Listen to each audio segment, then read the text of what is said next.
ओम शांति। आज 28 अगस्त 2024 बाबा के महावाक्य है, मीठे बच्चे, तुम जितना बाप को याद करेंगे उतना आत्मा में लाइट आएगी। ज्ञानवान आत्मा चमकीली बन जाती है। प्रश्न है, माया किन बच्चों को जरा भी तंग नहीं कर सकती? उत्तर है, जो पक्के योगी हैं, जिन्होंने योग बल से अपनी सर्व कर्मेंद्रियों को शीतल बनाया है, जो योग में ही रहने की मेहनत करते हैं, उन्हें माया जरा भी तंग नहीं कर सकती। जब तुम पक्के योगी बन जाएंगे तब लायक बनेंगे। लायक बनने के लिए प्योरिटी फर्स्ट है। ओम शांति। मीठे मीठे बच्चों को बाप दैट समझाते हैं, अज्ञान के कारण तुम्हारी आत्मा डल हो गई है। हीरे में चमक होती है ना, पत्थर में चमक नहीं होती। इसलिए कहा जाता है पत्थर में सल डल हो गई है। फिर जागती है तो कहा जाता है यह जैसे पारसमणि है। अब अज्ञान के कारण आत्मा की ज्योति डिम हो गई है, काली नहीं होती है। नाम यह रखा हुआ है। आत्मा सबकी एक जैसी होती है। शरीरों की बनावट अनेक प्रकार की होती है, आत्मा तो एक ही है। अब तुम समझते हो हम आत्मा है, बाप के बच्चे हैं। यह सारा ज्ञान था, वह फिर धीरे धीरे निकल गया है। निकलता निकलता आखिरी कुछ नहीं रहता तो कहेंगे अज्ञान। तुम भी अज्ञानी थे, अब ज्ञान के सागर से ज्ञानी बनते जाते हो। आत्मा तो बहुत सूक्ष्म है, इन आँखों से देखने में नहीं आती।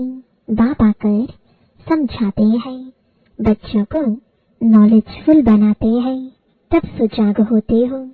घर घर में सोचरा हो जाता है, अभी घर घर में अंधियारा है, अर्थात आत्मा डिम हो गई है।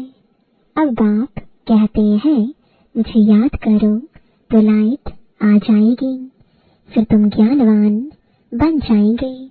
बाप किसकी गिलानी नहीं करते हैं, यह तो ड्रामा का राज समझाते हैं। बच्चों को कहा है ना, यह तो सब मूढ़मती हो गए हैं। कौन कहते हैं? बाप। बच्चे, तुम्हारी कितनी सुंदर बुद्धि बनी थी श्रीमत पर। अभी तुम फील करते हो ना, तुम्हें ज्ञान मिला है। ज्ञान को पढ़ाई कहा जाता है। बाप की पढ़ाई से हमारी ज्योति जग गई है। इनको ही सच्ची सच्ची दीपावली कहा जाता है। छोटेपन में मिट्टी के दीपक में तेल डाल ज्योति जगाते थे, वह तो रस्म चलती रहती है, उनसे कोई दीपावली नहीं होती। यह तो आत्मा जो अंदर है वह डिम हो गई है, उनकी ज्योति आकर बाप जगाते हैं। बच्चों को आकर नॉलेज देते हैं, पढ़ाते हैं। स्कूल में टीचर पढ़ाते हैं ना, वह है हद की नॉलेज, यह है बेहद की नॉलेज। कोई साधु संत भी पढ़ाते हैं क्या? रचयिता और रचना के आदि मध्य और अंत की नॉलेज कब सुनी? कभी कोई ने आकर पढ़ाई? जाकर देखो कहाँ यह नॉलेज पढ़ाते हैं। सिर्फ एक बाप ही पढ़ाते हैं, तो उनके पास पढ़ना चाहिए। बाप अनायास ही आ जाते हैं, ढिंडोरा थोड़े ही पीटते हैं कि मैं आ रहा हूँ। अनायास ही आकर प्रवेश करते हैं। वह आवाज तो कर ही नहीं सकते जब तक उनको ऑर्गन्स ना मिले। आत्मा भी ऑर्गन्स बगैर आवाज नहीं कर सकती। शरीर में जब आई है तब आवाज करती है। तुम समझाओ तो कोई मानेंगे नहीं। बच्चों को जब यह नॉलेज दी जाती है तब समझते हैं यह नॉलेज एक बाप के सिवाय कोई दे ना सके। विनाश का साक्षात्कार भी कोई चाहते थोड़े ही है, यह बाप ही आकर कराते हैं ड्रामानुसार पुरानी दुनिया अब खत्म होनी है, नई दुनिया स्थापन हो रही है। जिनको बाप से नॉलेज लेनी है वह आते रहते हैं। इतनों को ज्ञान दिया होगा, अनगिनत गांव-गांव से कितने ढेर आते हैं। यह आत्माओं और परमात्मा का मेला एक ही बार लगता है, संगम युग पर ही आते हैं। बाप आकर नई दुनिया स्थापन करते हैं। जिनकी ज्योति जगाते हैं वह फिर जाकर औरों की ज्योति जगाते हैं। अभी तुम सबको वापस जाना है। इसमें बुद्धि से काम लेना होता है। भक्ति मार्ग में तो है अंधियारा, ज्ञान देने वाला तो एक बाप चाहिए। वह आते ही है संगम पर। पुरानी दुनिया में ज्ञान मिल ना सके। मनुष्यों के ख्याल में है अभी तो 40,000 वर्ष पड़े हैं। बिल्कुल ही घोर अंधियारे में है। समझते हैं 40,000 वर्ष बाद भगवान आएगा, जरूर आकर ज्ञान दे सदगति करेंगे। तो गोया अज्ञान है ना, इनको अज्ञान अंधियारा कहा जाता है। अज्ञान वालों को ज्ञान चाहिए, भक्ति को ज्ञान नहीं कहा जाता है। आत्मा में ज्ञान है नहीं, परंतु डल बुद्धि होने कारण समझते हैं भक्ति ही ज्ञान है। एक तरफ कहते हैं ज्ञान सूर्य के आने से सोच रहा होगा, परंतु समझते कुछ नहीं। गाते हैं ज्ञान सूर्य प्रगटा, अज्ञान अंधेर विनाश। किसके लिए कहते हैं ज्ञान सूर्य? कब आया यह कोई नहीं जानते। पंडित आदि होगा तो कहेगा जब कलयुग पूरा होगा तब सोच रहा होगा। यह सब बातें बाबा आकर समझाते हैं। बच्चे नंबरवार समझते हैं। टीचर बच्चों को पढ़ाते हैं। एक रस तो बच्चे नहीं पढ़ेंगे। पढ़ाई में एक रस मार्क्स कभी होती नहीं। तुम जानते हो कि बेहद का बाप आया हुआ है। अब पुरानी दुनिया का विनाश भी सामने खड़ा है। अभी ही बाप से ज्ञान लेना है और योग भी सीखना है। याद से ही विकर्म विनाश होंगे। बाप कहते हैं इस संगम पर ही आकर इस शरीर का लोन लेता हूँ, अर्थात प्रकृति का आधार लेता हूँ। गीता में भी यह अक्षर है और कोई शास्त्र का नाम बाबा नहीं लेते हैं। एक ही गीता है। यह है ही राजयोग की पढ़ाई। नाम रख दिया है गीता।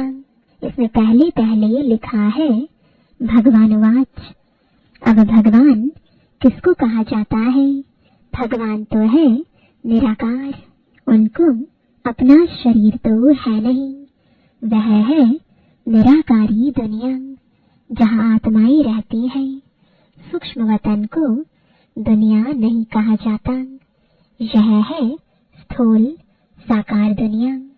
वह है आत्माओं की दुनिया। खेल सारा यहाँ चलता है। निराकारी दुनिया में आत्माएं कितनी छोटी छोटी हैं, फिर पाठ बजाने आती हैं।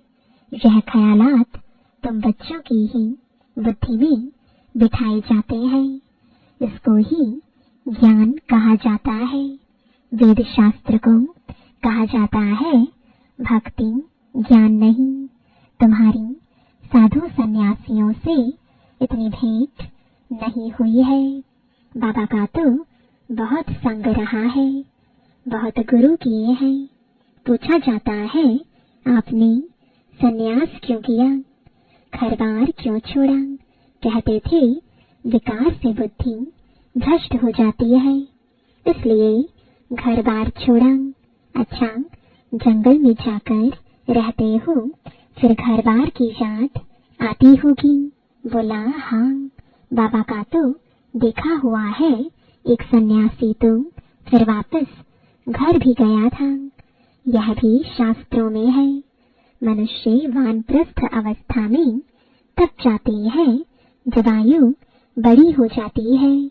छोटी आयु में तो वानप्रस्थ ले ना सके।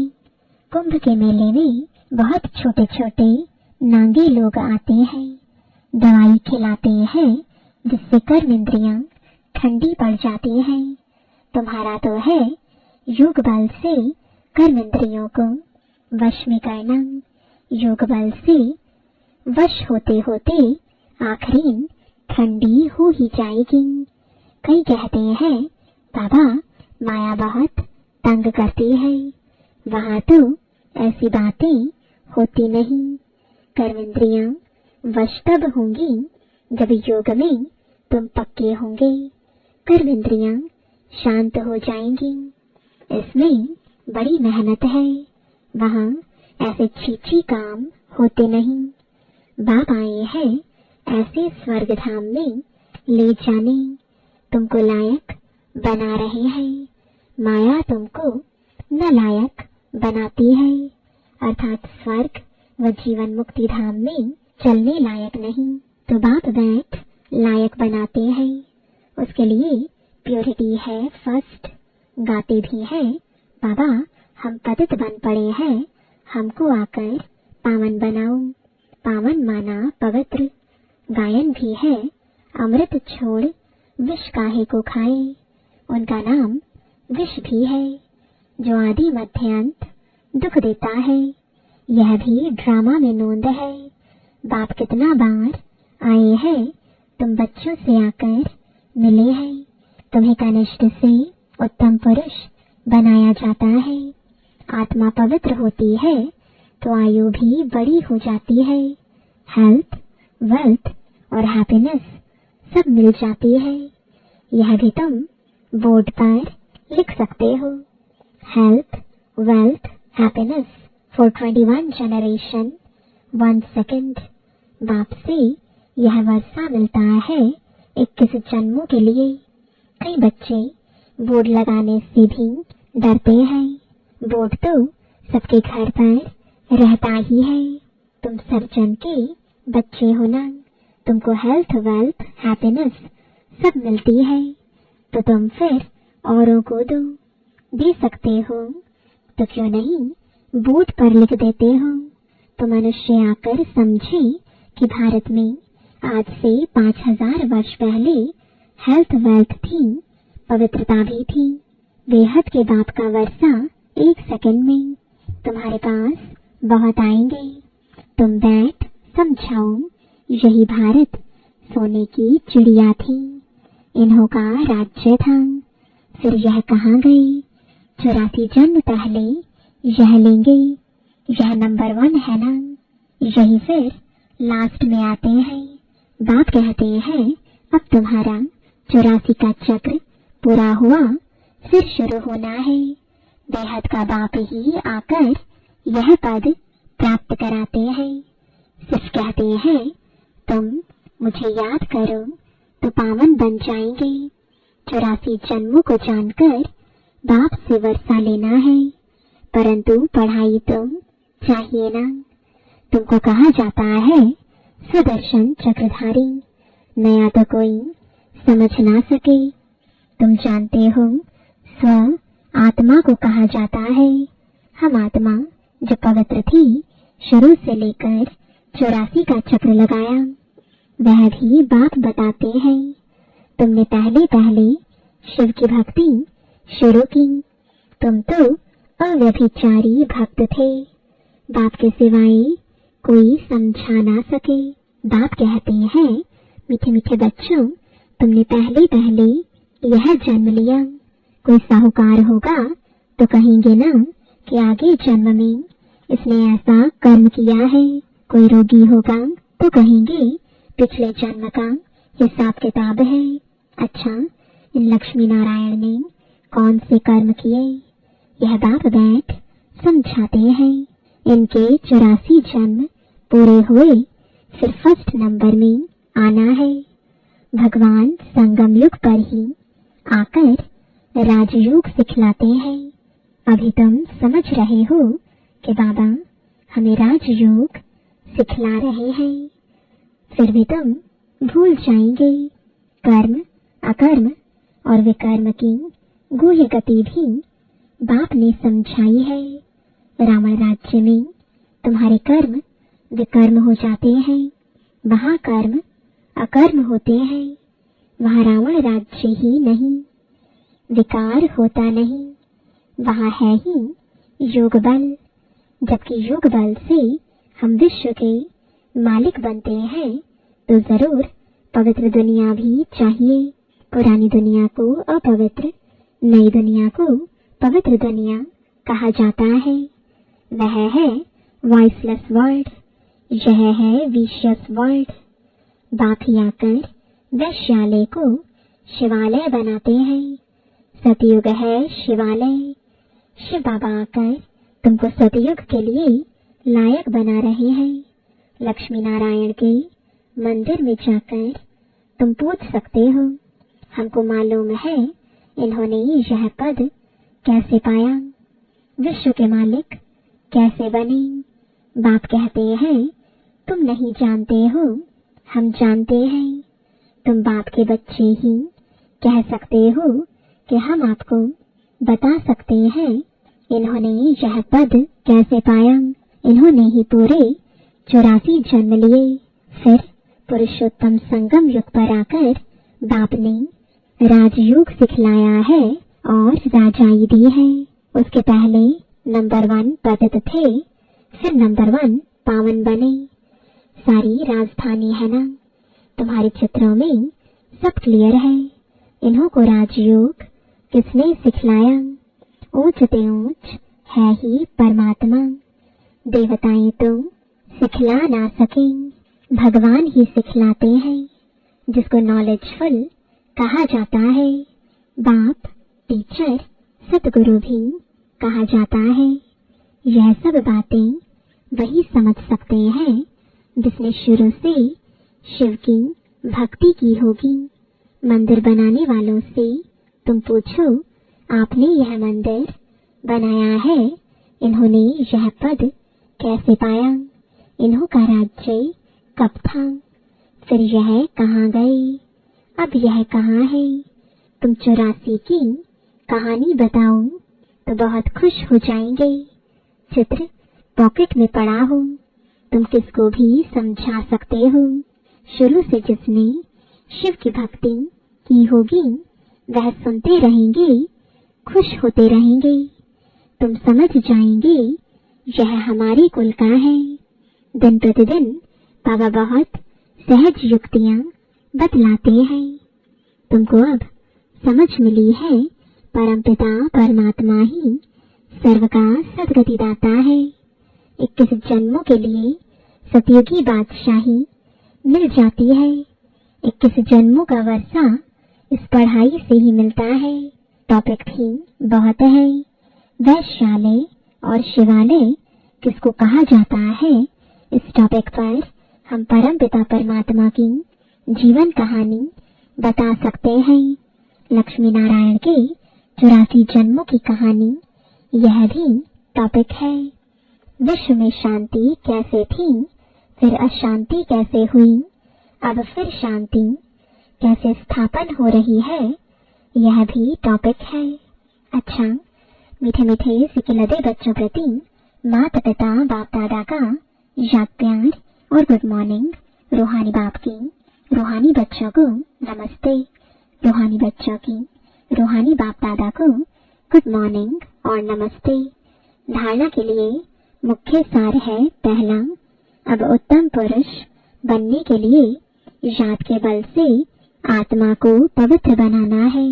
कर्म इंद्रियों से कोई भी विकर्म नहीं करना है। दूसरा, ज्ञानवान बन आत्माओं को सुजाग करने की सेवा करनी है।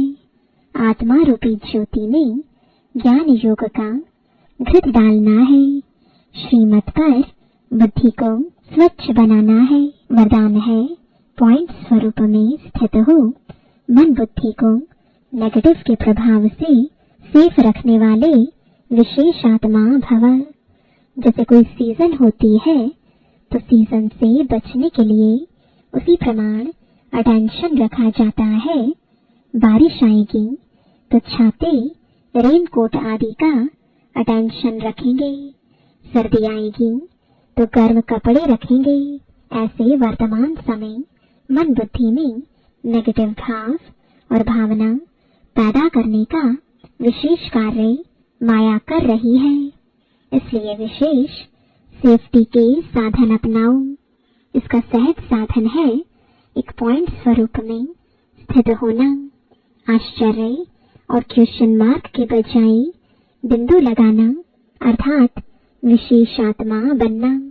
स्लोगन है, आज्ञाकारी वह है जो हर संकल्प, बोल और कर्म में जी हजूर करता है।